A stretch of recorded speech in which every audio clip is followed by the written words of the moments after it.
बस करना है। दोस्तों, स्वागत है आपके अपने चैनल गोल्ड ब्रेन स्टूडेंट्स में। तो आज हम लोग पढ़ेंगे दशमलव संख्याओं का जोड़ व घटाना।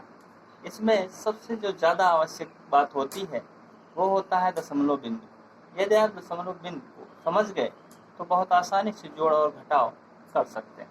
तो चलिए देखते हैं। जैसे हम कोई संख्याएं लेते हैं 2.57 और इसको हमें जोड़ना है 0.1 से।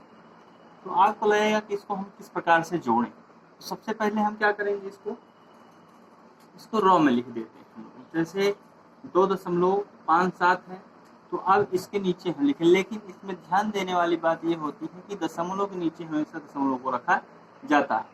तो हमने दशमलव को रख दिया और दशमलव से पहले 0 है तो हमने यहाँ पे 0 रख दिया। दशमलव के जस्ट बाद यहाँ पर 1 है तो हमने 1 रख दिया। अब जहाँ कुछ नहीं दिख रहा है वहाँ पे आपको 0 बढ़ा देना बस। अब जैसे ही आप नॉर्मल तरीके से जोड़ते हैं वैसे इसको भी आप जोड़ दीजिए। तो 7 में आप 0 को जोड़ देंगे तो 7 हो जाएगा और 5 में 1 को जोड़ देंगे तो 6 हो जाएगा। अब दशमलव के नीचे दशमलव लगा दीजिएगा और इस संख्या को 2 में 0 को जोड़ देंगे तो फिर 2 हो जाएगा। तो उत्तर हमारा हो जाएगा 2.67। अब इसी तरीके से अगर कोई घटाव करना हो दशमलव संख्याओं का, तो जैसे 2.5 से हमें घटाना है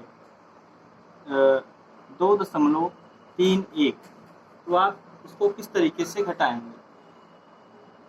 तो ये संख्याएं मान लीजिए हम यहाँ पे लिख देते हैं 2.5 में से हमें घटाना है कितना, हमें घटाना है 2.31। तो इसके लिए हम सबसे पहले क्या करते हैं कि दशमलव के बाद यहाँ पर देखिए 2 अंक है तो यहाँ 1 अंक है ऊपर, तो इसको भी हम 2 अंक बनाने के लिए 0 बढ़ा देंगे। तो अब ये क्या होगा, जैसे हम नॉर्मल घटाव करते हैं वैसे इसको भी कर लेंगे। अब 0 से 1 को हम यहाँ पर जो है घटा नहीं सकते तो उधार देंगे इसको, तो 10 हो गया। 10 से 1 को घटाएंगे तो कितना हो गया, 9 हो गया। यहाँ पर 4 बच गया। अब 4 से हम क्या घटा देंगे, 3 को घटा देंगे तो कितना आ जाएगा, 1 आ जाएगा। दशमलव के नीचे दशमलव को लगा दीजिए, 2 से 2 को घटा दीजिए, कितना आ जाएगा, 0। तो इस तरीके से हम इन जोड़ और घटाव के प्रश्नों को हल कर लेते हैं।